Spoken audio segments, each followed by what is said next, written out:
Однажды, гуляя по улице, парень услышал слабое пищание и обнаружил маленькое птенцо в плохом состоянии.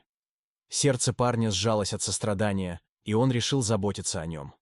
Парень забрал птенца домой и назвал его Пипи. Он устроил ему уютное место, согрел его и начал кормить специальным смесью для птенцов. С каждым днем Пипи становился все сильнее и жвачнее под заботливым вниманием парня. Со временем птенец превратился в красивую и здоровую птицу. Парень научил ее летать, и вместе они проводили много времени, исследуя окружающий мир.